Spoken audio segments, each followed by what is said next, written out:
주님의 평화가 함께하기를 축복합니다.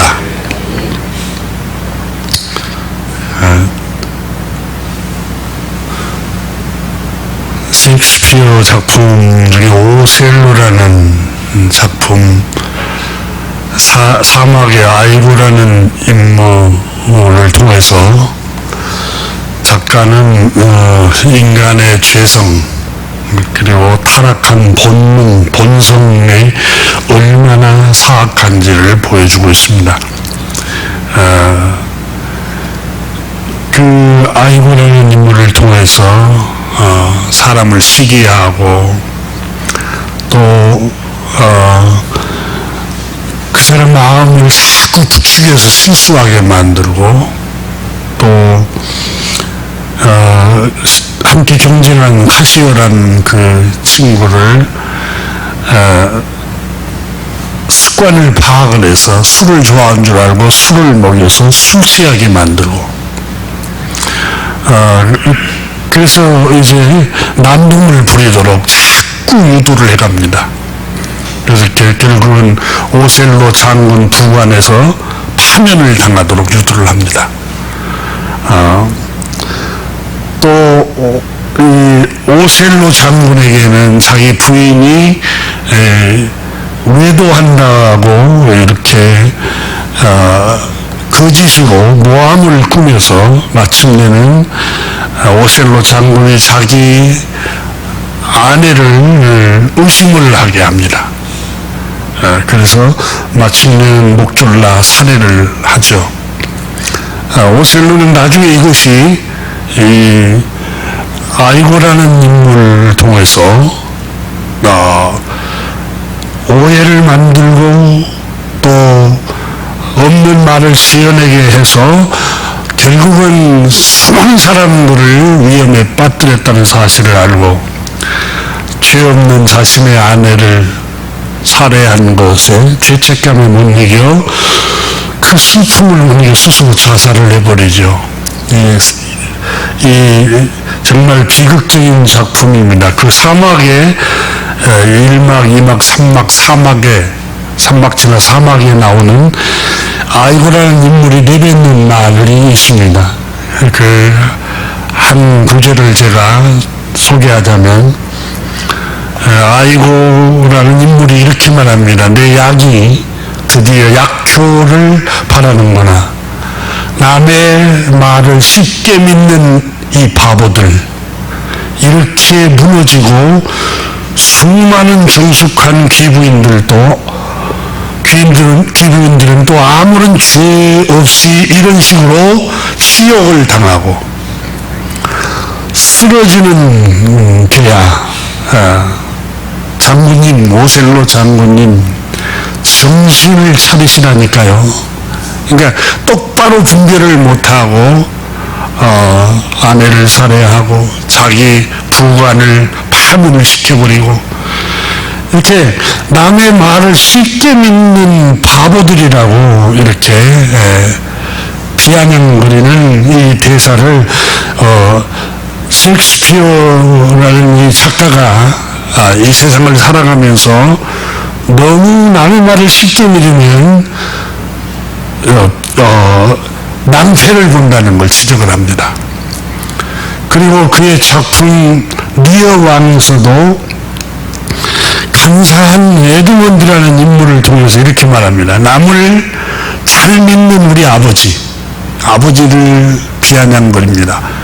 남의 말을 잘 믿는 우리 아버지. 그리고 그 아버지를 닮은 형님의 성격, 그 고상한 성격의 형님은 천성적으로 남을 해칠 줄을 몰라. 의심할 줄도 모르고 순박하게 그러한 성격을 노리는 거야. 이게 이 작가가 이 작품에 써놓고 있습니다. 결말이 눈이 훤히 보이는구나. 혈통으로 안 되면 머리를 써서 땅을 차지해야지 하면서 아버지의 성격을 이용도 하고 형님의 그 순수하고 고상한 성품도 자기 이익을 위해서 이용을 하고 작가는 이 셰익스피어는 이게 죄로 타락한 인간의 마음이라는 걸 이 작품을 통해서 우리에게 지혜를 줍니다. 세상은 우리의 착함의 성격을 이용하여 자신의 욕망을 채우고 자신의 욕정을 채워가는 게 죄로 타락한 이 세상의 모습이라는 겁니다. 저는 인생에 경험이 없을 때는 지혜가 없을 때는 누가 말하면 콧대로 다 믿고, 저희 어머니가 항상 저한테 이 정신 같은 놈아, 콧대로 다 믿지 말고 정신을 똑바로 차리라. 그 말씀을 젊었을 때는 못 깨달았어요.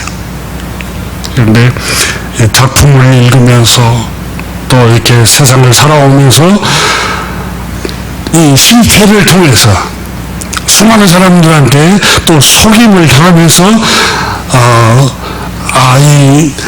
그 말씀이 정말 가슴에 와닿기 시작했습니다. 이 셰익스피어 이 작가도 그 점을 우리에게 교훈하는데, 오늘 보면 우리가 읽은 말씀이 아브라함이라는 사람, 아비멜렉에게 지혜롭게 대하잖아요. 아비멜렉은 그날 지역의 왕입니다. 왕. 근데 아브라함은 그 왕에게 두 번이나 속습니다. 두 번 실패를 합니다. 첫 번째는 아내를 지키는데 실패합니다. 아비멜렉이 자기 아내를 빼앗아가 버렸잖아요. 실패를 해요. 두 번째는 우물을, 중동 지역은 우물을 얻기가 얼마나 힘듭니까? 근데 이 우물을 어렵사리 파가지고 아비멜렉 종들에게 또 뺏깁니다.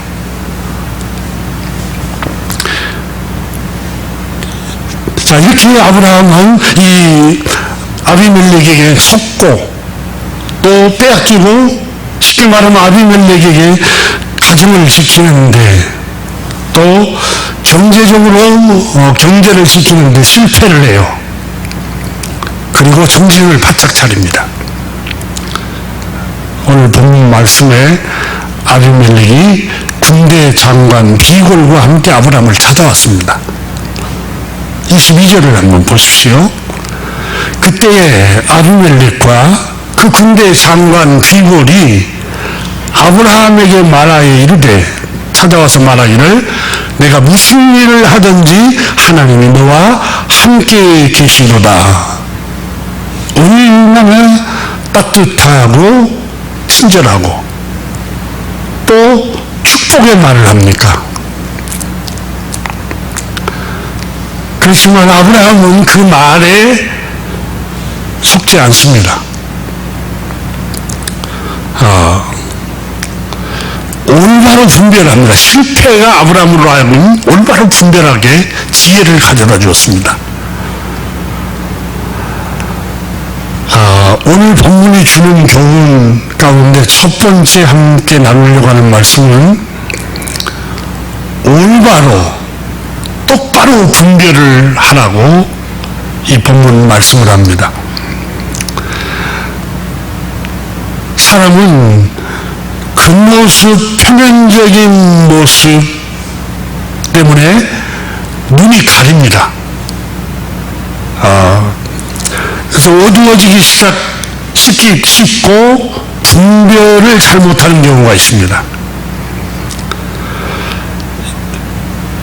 사람이 분별을 잘 못하는 경우가 몇 가지 있는데, 첫째로 겉모습만 보면 분별을 잘 못합니다. 거칠해, 또 겉모습, 표면적인 모습, 출신지, 학벌, 지위, 직장, 재산, 가문, 문벌 이런 걸 보잖아요. 그럼 진짜 그 사람을 못 봐요. 이 겉모습을 보면은 잘 못 봐요. 예수님 나사렛 출신이었어요. 저 산골 베들레헴 지역에서 마국간의 탄생이 그 모습 보고 다 속잖아요. 유대인들이 다 넘어졌어요. 그런데 동방 박사들은 겉모습을 보지 않아요. 자기들은 천문학 박사들이고 예수님은 누추한 모습에 임하셨지만 겉모습으로 판단하지 않았어요. 그럼 대부분 사람들은 겉모습, 표면적인 모습에 다 속습니다. 그래서 스펙을 쌓으려고 하고 또 표면적인 모습을 바꾸려고 해요. 그게 속으면 안 돼요. 아무리 누추하고 초라한 모습일지라도 또 정말 훌륭한 인격을 갖고 있는 사람도 허다해요. 둘째로 마음이 너무 순진하고 순수하면 분별을 못하고 속기가 쉽습니다. 너무 순진하고 순수하면. 셋째로 교만하고 거만하면 분별을 잘 못합니다. 넷째로 너무 멋있고 아름답고 예쁜 것에 마음의 눈이 팔리면 분별을 잘 못합니다. 다섯째로 욕심에 눈이 어두우면 분별을 잘 못합니다. 여섯째로 시기심이 가득 차면은 올바른 판단을 잘 못해요. 성경을 여러분 우리가 알지만은 가인이 동생 아벨을 쳐 죽이는 사건이 일어나죠. 요셉의 형님들이 자기 동생을 노예로 팔아버리는 사건. 유대인들이 자기 종족이 예수님을 십자가에 못 박힌 사건. 사울 왕이 자기 사위인 다윗을 죽이려고 하는 사건. 이 다 시기심이잖아요. 이 분별이 잘 안 되는 거예요. 우리는 어떻게 올바른 분별력과 판단력의 지혜가 생길까요? 성경은 지혜는 하늘로부터 온다 이렇게 기록하고 있습니다. 위에 계신 하나님께서 시련을 통해서 실패를 통해서 지혜를 준다는 겁니다. 하늘에서 준다는 말은 계시로 준다는 말씀도 의미하지만 또 하나님 말씀을 통해서도 지혜를 주기도 합니다. 그러나 하늘의 하나님, 우리 하나님께서는 시련, 실패, 넘어짐을 통해서 지혜를 준다는 겁니다.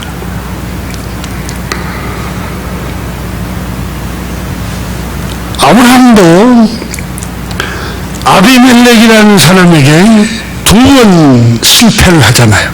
아내를 빼앗기고 우물을 빼앗기고, 그리고 나서 이렇게 겉모습으로 다가와서 축복을 해도 거기에 속지 않습니다. 그 말 그대로 호지것대로 믿지를 않습니다. 오늘 본문 말씀에 아브라함에게 네가 당신이 무슨 일을 하든지 하나님이 당신과 함께 계십니다. 이렇게 칭찬을 해도 아브라함은 거기에 감정에 쏠리지 않고 이성적으로 냉철하게 분별을 갖게 됩니다. 하나님께서는 이렇게 아브라함이 지혜가 잘 알 수 있고 또 분별력이 있었던 것은 실패를 통해서. 야고보서 1장 2절 이하의 야고보서 기자는 이렇게 말합니다. 나의 형제 자매 여러분, 여러분이 여러 가지 시련이 덮칠 때 그것을 더할 나위 없는 기쁨으로 긍정적으로 생각하십시오.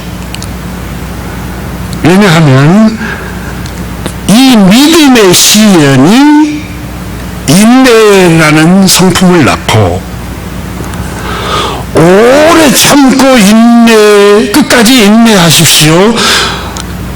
왜냐하면 여러분을 온전하고 구비하여 조금도 부족함이 없도록 성숙하고 지혜 있는 사람으로 만들어내기 때문입니다.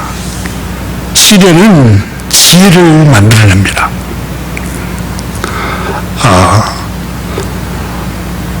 그래서 오늘 본문 말씀에서도 아브라함에게 시련이 있었습니다. 20장 오늘 본문 22절을 우리가 읽으면서 지금 왕이 아브라함을 찾아왔습니다. 아비멜렉 왕이. 그리고 거기에 국방부 장관 비골이 아브라함을 찾아왔습니다. 높은 분이 찾아오면 거기에 다 지가 죽습니다. 또 거기에 압도당하는 경향이 있습니다. 하지만 아브라함은 정신을 똑바로 차렸습니다.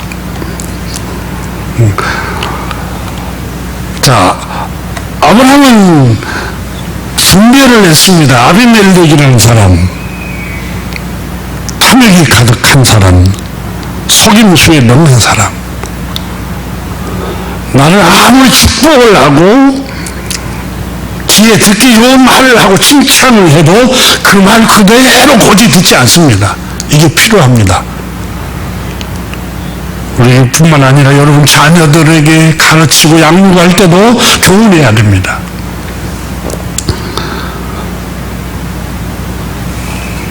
네게부 땅 그날 지역으로 아브라함이 이주해 왔을 때 아비멜렉 왕이 자기 아내를 빼앗아갔습니다.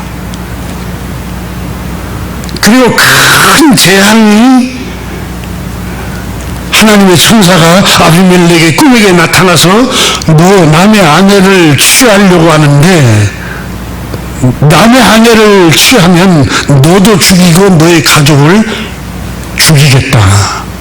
저주를 내리겠다. 하나님께서 무시무시한 두려움을 그 밤에 아비멜렉에게 경고를 합니다. 근데 아비멜렉이 너무 깜짝 놀고 두려움에 떨어서 당장 이 여인을 남편에게 데려다 주라고 아브라함에게 부활을 시켜서 데려다 줍니다. 그리고 아브라함에게 찾아와서 이렇게 말을 합니다.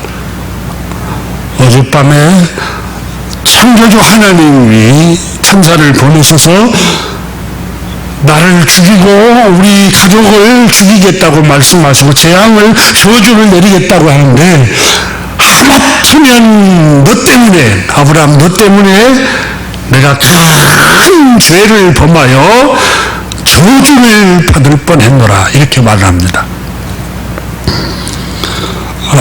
여러분 성경에 창세기 20장 9절에 그게 나오는데 한번 생각을 해보십시오. 아브라함 너 때문에 내가 저주받을 지경에 이르렀고 큰 죄에 빠질 뻔했노라. 그럼 아브라함 때문에 저주받을 뻔했습니까? 아브라함 때문에 그날 밤에 불안에 시달리고 두려움에 시달린 밤을 보냈습니까?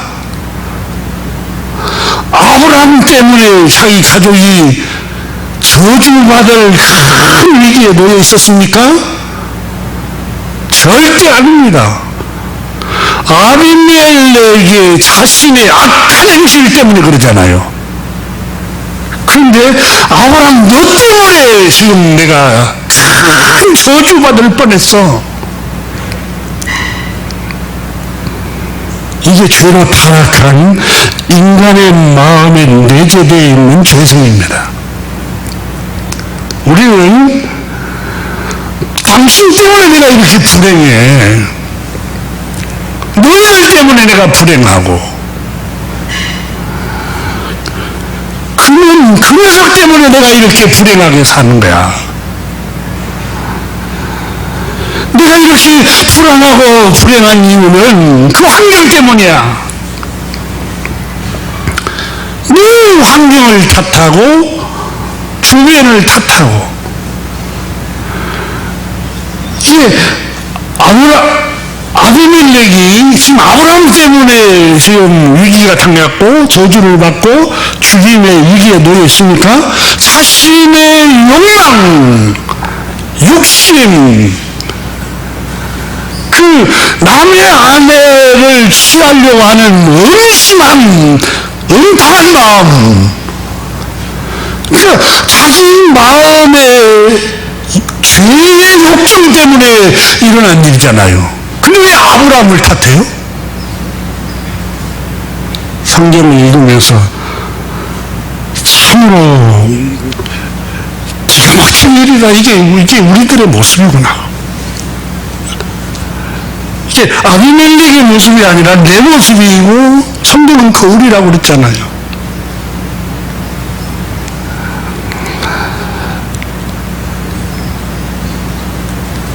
자기가 책임을 지지 하려고 그래요, 도대체. 여러분, 아담과 하와를 보십시오.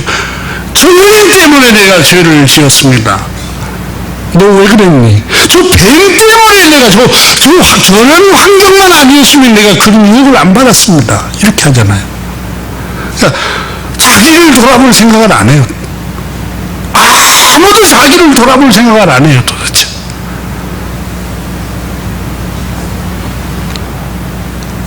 가인도 아벨을 해치워놓고 내가 그걸 지키는 자입니까?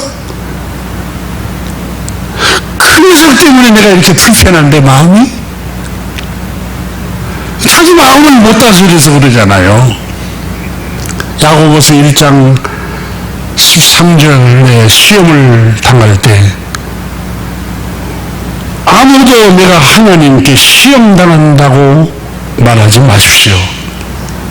하나님께서는 악에게 시험을 받지도 않으시고 또 스스로 아무도 시험하지 않습니다. 사실은 사람이 자기 욕심에 끌려서 유혹을 당하고 함정에 빠지게 되는 것입니다. 왜 유혹에 빠져요? 다 자기 마음이 본래 그러니까 그러는 거예요. 자기 마음이 그쪽으로 본래 그런 마음을 품고 있으니까 그런 유혹을 당하고 시험에 당하는 거예요. 욕심이 잉태하면 죄의 유혹에 끌려가고 죄가 자라면 마침내는 죽음을 가져옵니다. 사망을 가져옵니다. 창세기 20장 11절에 아비멜렉이 왜 나를 속였느냐? 너의 아내인데 누이라고 속였느냐? 아브라함이 말합니다. 실제로 내 누이를, 내 사촌 누이를 아내로 받아들인 겁니다. 그건 사실입니다. 속인 게 아닙니다. 아내도 맞고 누이라는 말도 맞습니다. 그렇습니다. 아브라함은 정직했습니다. 근데 왜 아내라는 표현을 안 하고 누이라고만 했느냐? 이렇게 말하니까 아브라함이 뭐라고 말합니까? 이곳은 하나님을 두려워함이 없으므로, 하나님을 두려워함이 없으므로 내 아내를 차지하기 위해서 나를 죽일까 두려워서 그렇게 했습니다. 이렇게 고백하잖아요. 하나님을 두려워함이 없는 곳에는 창세기 20장에서 분명히 말하고 있습니다. 자기의 음란한 욕정을 채우기 위해서 아브라함을 죽이고 아브라함의 아내를 빼앗으려고 하는 그게 바로 세상의 모습이라는 걸 성경은 우리에게 고발하고 있습니다. 하나님을 두려워함이 없는 곳에는 온갖 부정과 탐욕과 더러움과 음란함으로 자신의 욕망을 채우려고 한다는 겁니다. 하나님을 두려워함이 없는 곳에는 양육강식의 세상입니다. 힘센 사람이 약한 사람을 무차별하게 자신의 욕망의 수단으로 사용합니다. 생명을 존중하고 인권을 존중하는 게 아닙니다. 자기 욕정과 욕망을 위해서 다 사람으로 보는 겁니다. 하나님을 두려워함이 없는 부패한 죄로 타락한 인간의 본성 안에는 그걸 성경은 우리에게 고발을 하고 있습니다. 시편 14편과 53편에서도 미운 사람들은, 어리석은 자들은 그 마음에 이르기를 하나님이 없다 하도다. 마음에 하나님이 없는 사람들은 그들은 부패하며, 마음이 부패하며. 여러분 예레미야 17장에도 만물보다 부패한 것이 사람의 마음이랴, 이것은 누가 알랴 그랬어요. 하나님을 두려워함이 없는 사람들은 마음이 부패한 대로 살아간다는 거예요. 부패한 대로. 돈이 있으면은 그 돈을 부패한 데 쓰고, 권력이 있으면 그 권력을 자기의 욕정과 마음의 부패한 데 그 권력을 사용하고 힘을 쓰고,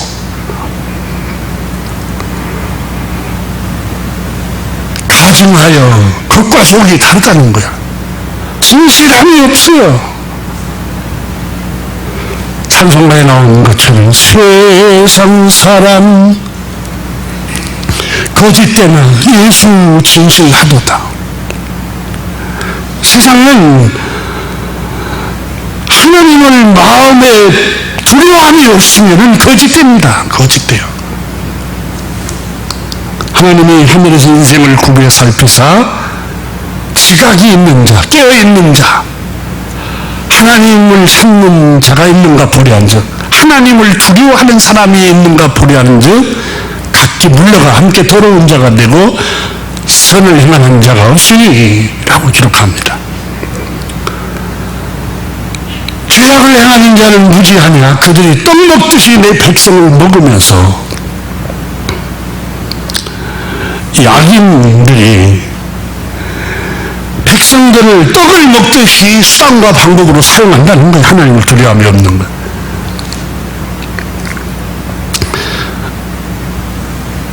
그 마음에 하나님이 없다고 하는 사람들은 그들의 마음이 부패하며 라고 있는데, 이 부패라는 말을 히브리 말로 쏴하츠라는 말인데, 썩게 하다, 파괴하다, 더럽히다 라는 뜻입니다. 하나님을 두려움이 없는 사람의 마음의 상태가 파괴적이라는 거예요. 그리고 우유하고 더럽다는 거예요. 하나님을 두려워하지 않으면. 하나님을 두려워하는 마음이 없으면 우리 마음이 만물보다 부패하게 돼요. 근데 하나님을 두려워함이 들어오면 그 부패함이 물러가게 되어 있습니다.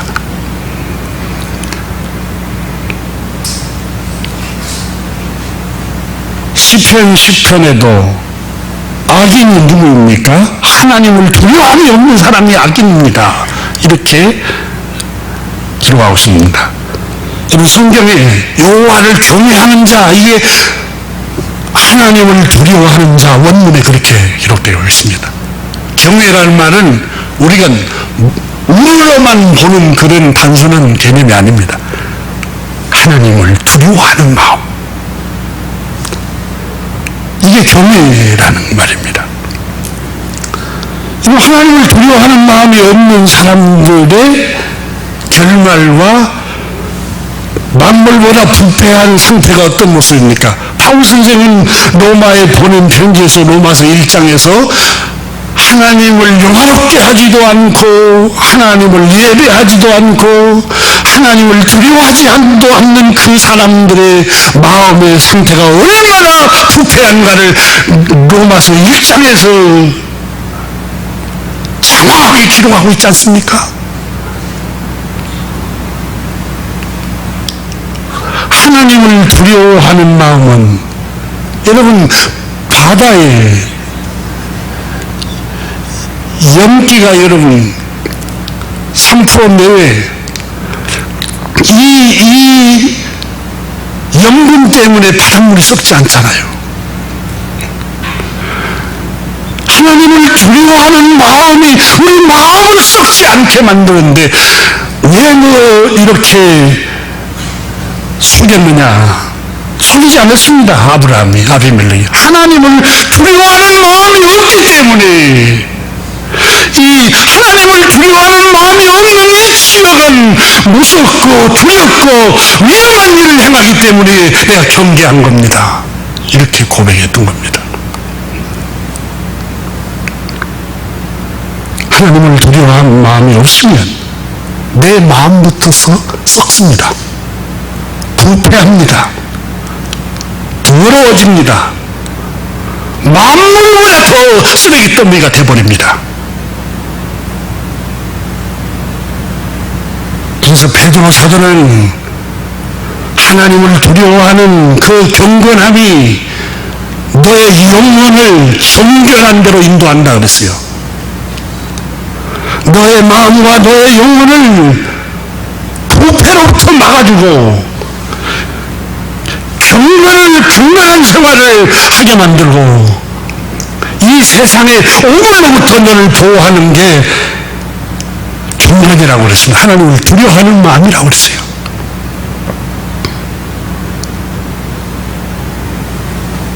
모든 것이 마음으로부터 나오잖아요. 마음으로부터서.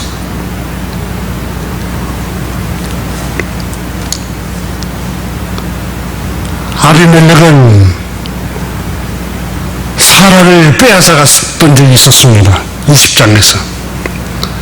왜 빼앗아갔습니까? 그 마음에 하나님을 두려워함이 없으니까 자기 욕망, 성적인 욕망으로 남의 아내를 바라보는 거예요.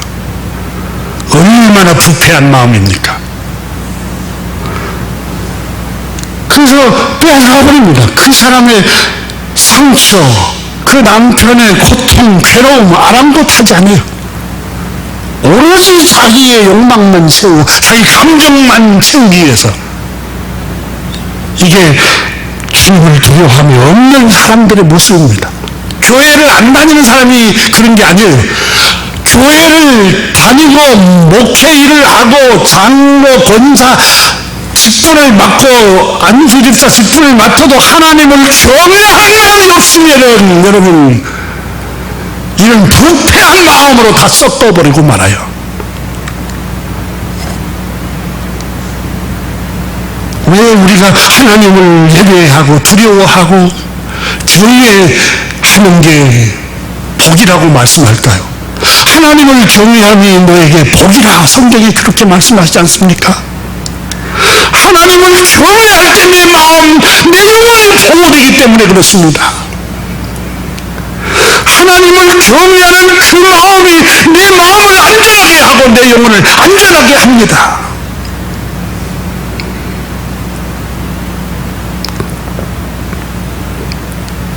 중동지역은 가장 중요한 게 물입니다.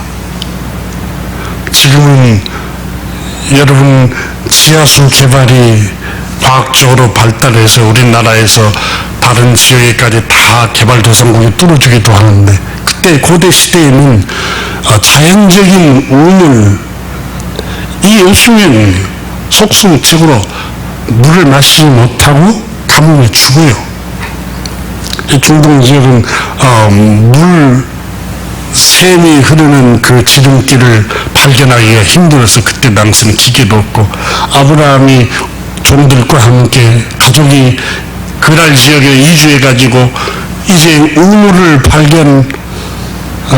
위해서 여기 샘을 팠지만 실패를 하고 드디어 샘물을 하나 발견하고 팠습니다. 근데 아비멜렉 종들이 빼앗아가 버렸어요. 온 식구가 여러분 물을 빼앗겼을 때 그 고통이 얼마나 크겠어요. 자기 아내도 한번 빼앗아가고 우물까지 빼앗아간 이 아비멜렉. 이 아비멜렉이 와서 군대 장관과 함께 축복을 하지 않습니까? 아브라함에게. 근데 아브라함에게 축복을 하지만은 아브라함은 이 사람들의 말에 고지고대로 속지 않습니다.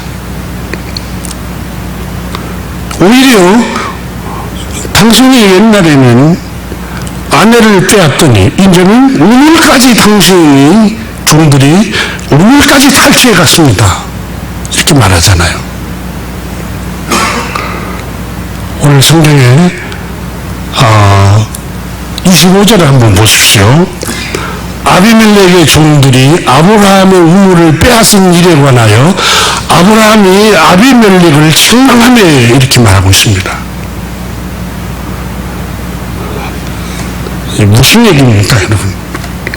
아비멜렉의 행실을 통찰하고 있습니다. 아비멜렉이 했던 행위들을 아브라함이 기억을 하면서 유추하고 책망을 하고 있습니다. 사람 됨을 분별하려면 그 사람의 행위를 봐야 됩니다. 그 사람의 됨이 어디에서 나타나냐? 말 잘하는 데에서 나타나지 않습니다. 그 사람 됨은 행위에서 나타납니다.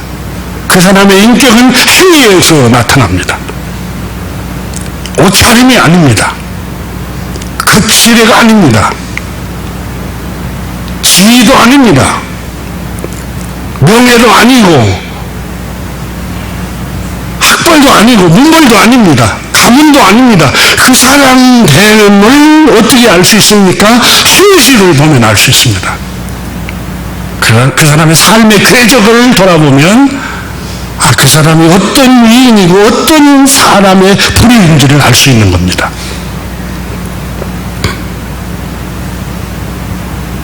이 아비멜렉은 겉모습으로 아브라함을 속이려고 다가온 것입니다. 아브라함은 그들의 행실에 대해서 유추하고 책망을 하고 있습니다. 여러분, 셰익스피어 작품에서도 순진하게 고지 그대로 믿으면 속습니다. 그 사람 됨을 우리가 생각해야 됩니다.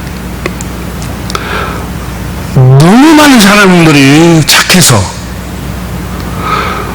말 잘하는 목사들에게, 말 잘하는 종교 지도자들에게, 말 잘하는 상사꾼들에게, 말 잘하는 거짓 사기꾼들에게 너무 많이 속습니다.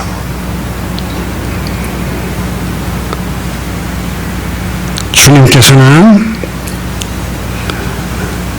열매를 보고 그 나무를 알지니 그랬습니다. 열매가 뭡니까? 행실을 보는 행실. 겉지레, 겉모습, 옷차림, 재산, 사산 이런 게 아니라 여러분 그 사람의 행실과 동망을 보고 그 사람 됨을 알아야 됩니다.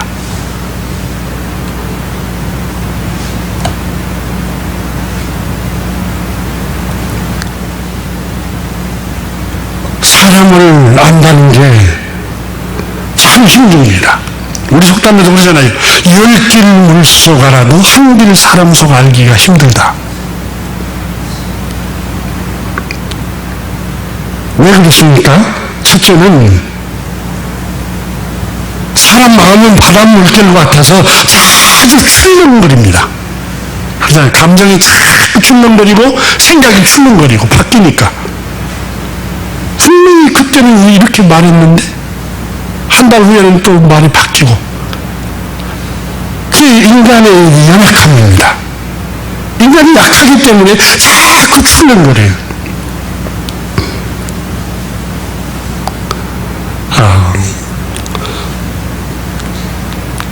두 번째는 사람의 속마음을 알기 힘든 게 너무 화려한 옷을 입고 있습니다.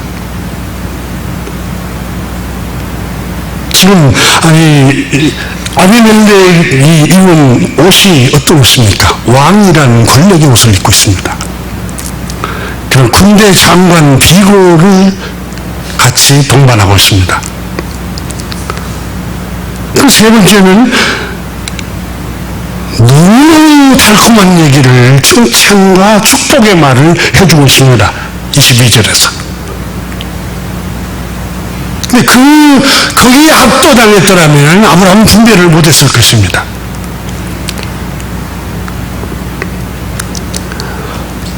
친절한 온, 칭찬의 온, 정숙한 겉모습, 경건한 겉모습, 말솜씨의 온, 유명함, 지위, 명예, 가문, 외모, 재산, 직업, 수많은 화려한 옷으로 입고 와서 우리를 압도당하게 하는 경우들이 허다합니다. 속지 말아야 합니다. 본문에 나오는 아비멜렉은 이런 권위 있고 명예가 있고 높은 자리에 올라 있습니다.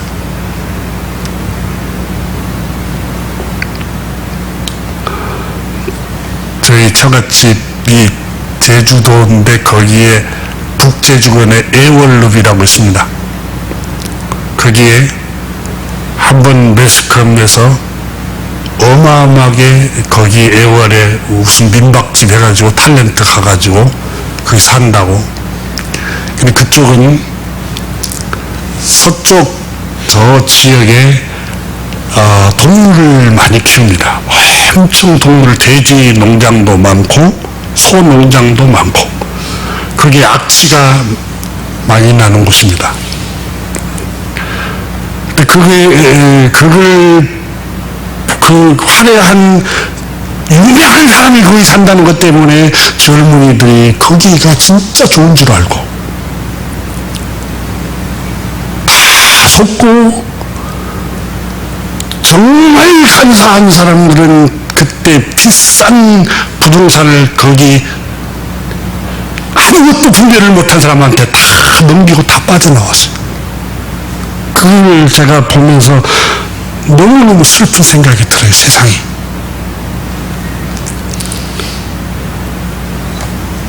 여러분, 이 부동산만 그러겠어요? 세상이. 경제, 주식시장도 마찬가지입니다. 모든 세상이 그냥 너무 이 화려한 거, 유명한 거, 정말 사람들이 다 집중하게 만들었을 때 조심해야 돼요. 모든 게 다 조심해야 됩니다.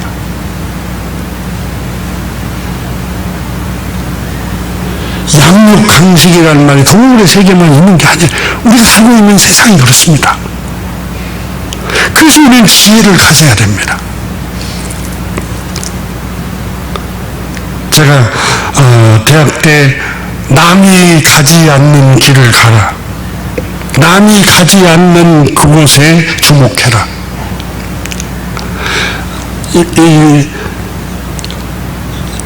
이 내용을 갖고 있는 책을 읽었어요. 근데 미국에 유학했던 한 분이 거창고등학교 교장 선생님을 지냈던 그분이 써놓은 책 중에 그분이 그런 얘기를 계속 합니다. 너무 사람들이 집중한 곳에 거기에 시선을 두지 말라고. 마태복음 7장 20절에 그러므로 그들의 열매로 그들을 알리라 그랬어요. 열매로.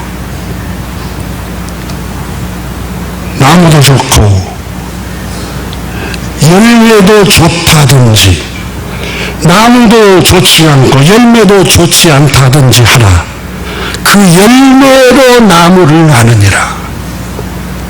열매로 알아야 됩니다. 오늘 본문에 또 두 번째 또 하나 주신 교훈은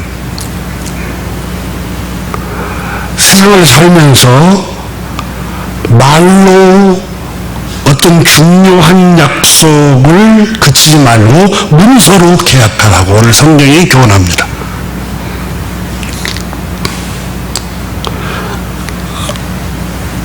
오늘 성경 말씀에 아비멜렉이라는 왕이 아브라함에게 찾아와서 말을 합니다. 자, 너와 나 사이에 우리가 평화롭게 지내자. 서로 대적하고 적대감을 품지 말고 서로 평화롭게 지내자. 너가 나에게 후대하면 나도 너가 이곳에 머무는 동안에 후대할 것이다. 이렇게 말을 합니다. 아브라함도 24절을 보십시오. 이르되 내가 맹세하리라 하고 그랬습니다. 맹세를 합니다. 이 맹세가 여러분 약속, 계약입니다. 자, 근데 약속과 계약을 하겠는데 이 말로만 안 되겠다는 거예요. 왜냐하면 25절 보십시오. 아비멜렉 종들이 아브라함의 우물을 빼앗은 일에 관하여 아브라함이 아비멜렉에게 책망하며, 자, 아브라함에게 처음 아브라함이 실패했을 때, 가정을 지키는데 실패했어요. 아내를 빼앗겼을 때 아비멜렉이 와서 내가 하나님 앞에 큰 죄를 질 뻔했도다. 내가 정말 잘못했노라. 이렇게 회심하고 죄를 뉘우치고 말로 했어요. 근데 우물을 또 빼앗잖아요. 말로만 해놓고. 이 아비멜렉이 아니 누가 당신 너의 우물을 빼앗다고 하느냐, 나는 알지도 못하노라 하고 발뺌을 합니다. 26절에 보면은 너도 나에게 알리지 않았지 않느냐, 나도 듣지 못했노라, 오늘이야 들었노라, 이렇게 말을 합니다. 거짓말입니다. 핑계를 댑니다. 아브라함이 너가 나와 함께 확신하면서 평화롭게 지내자는 말은 말로 해서는 내가 믿지를 못하겠다. 계약을 하자. 27절 한번 보십시오. 한번 읽어볼까요? 아브라함이 양과 소를 가져다가 아비멜렉에게 주고 두 사람이 서로 언약을 세우니라. 언약이라는 말은 계약서를 썼다는 거예요. 말로만 하면 안 돼요.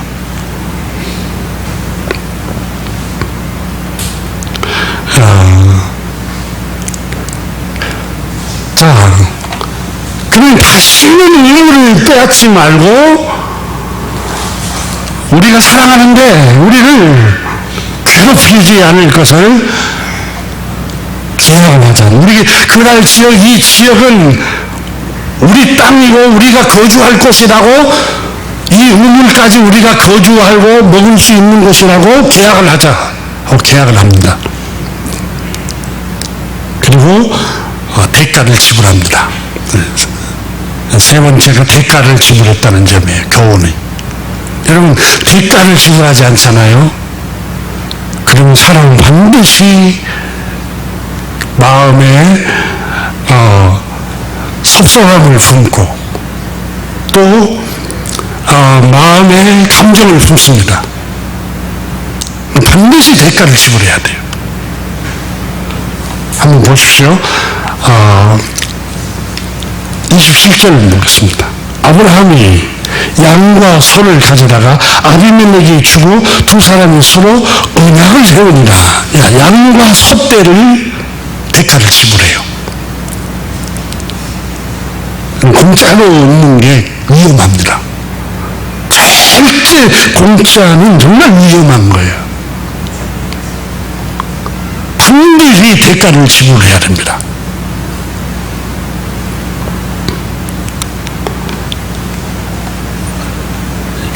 왜 그렇습니까? 사람은 감정의 동물입니다. 그래서 계약서를 쓰고 대가를 지불해야 합니다. 자, 아비멜렉이 통치하고 있는 땅에 아브라함이 이주해 왔어요. 거기에 정착하기 위해서 내가 대가를 지불하겠소 하고 대가를 지불합니다. 양떼와 소떼를 아비멜렉에 줍니다.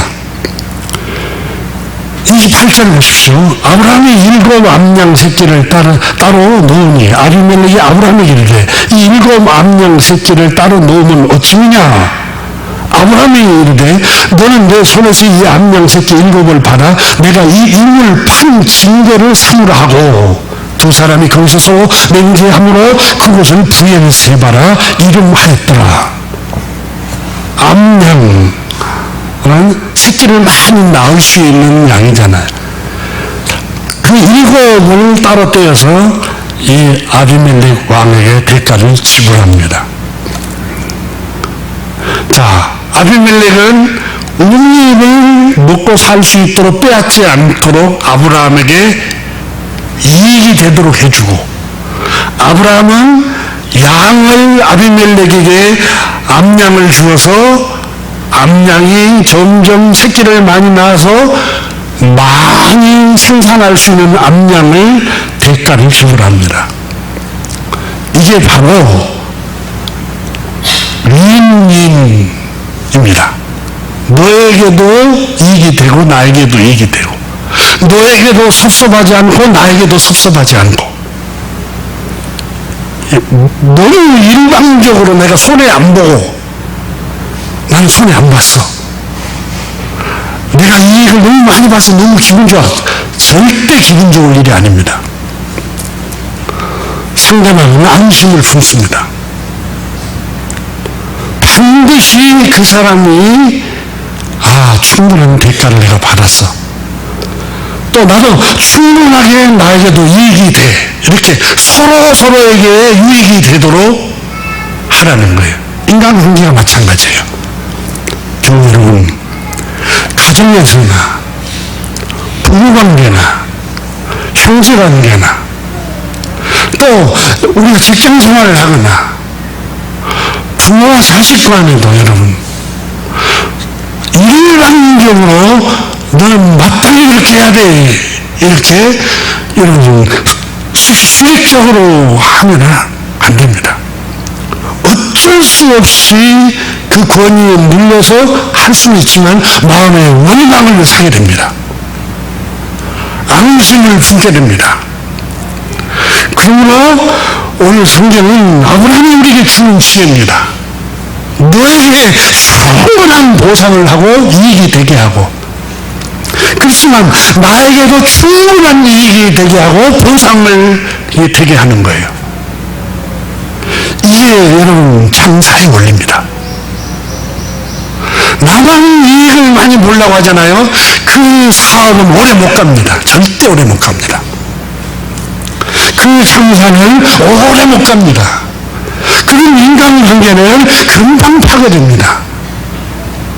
반드시 윈윈, 너에게도 이기고 나에게도 이기고, 너에게도 이익이 되고 나에게도 이익이 되고, 충분한 대가를 지불할 때 우리는 평화롭게 살아갈 수가 있다고 오늘 성경은 우리에게 지혜를 주고 있습니다. 사랑하는 교우 여러분, 오늘 본문 말씀에 마지막으로 아브라함은 에셀 나무를 심고 여호와 이름을 불렀더라, 이렇게 말씀합니다. 세 번째로 주님께 감사 기도를 드리고 주님의 은혜에 감사하고 찬양을 하는 모습을 오늘 본문이 말씀하고 있습니다. 교우 여러분, 겉모습, 표면적인 모습에 세상을 살면서 너무 압도당하지 마세요. 담대하고 통찰력 있게 지혜롭게 살아가십시오. 그리고 반드시 말로만 하지 말고, 혹시 계약서를 안 쓴다고 하면은 물건을 빌려주든 물질을 주든 받을 생각하지 마세요. 그러나 반드시 나는 이거 받아야겠다고 생각하는 사람은 계약서를 써야 됩니다. 그리고 오늘 본문에 말씀한 것처럼 하나님의 은혜에 늘 감사하시기를 주님의 이름으로 축복합니다. 기도합니다. 하나님 아버지 감사합니다. 오늘 이 거룩한 이 아침에 하나님의 말씀을 통해서 세상을 살아갈 때 지혜롭게 살아갈 수 있도록 순간순간 지혜를 주시기를 기도합니다. 주님, 우리는 눈이 어두워질 때가 많습니다. 겉모습, 표면적인 모습 때문에 압도당할 때가 너무 많습니다. 말솜씨에 너무 압도당해서 주님, 이성적인 생각을 못할 때도 많습니다. 하나님의 말씀을 되새김질하고 성령 하나님께서 생각나게 해서 주님, 올바로 통찰력 있게 분별하도록, 그래서 지혜롭게 살아가도록 인도하여 주옵소서. 우리 주 예수 그리스도의 이름으로 축복하며 기도드립니다. 아멘.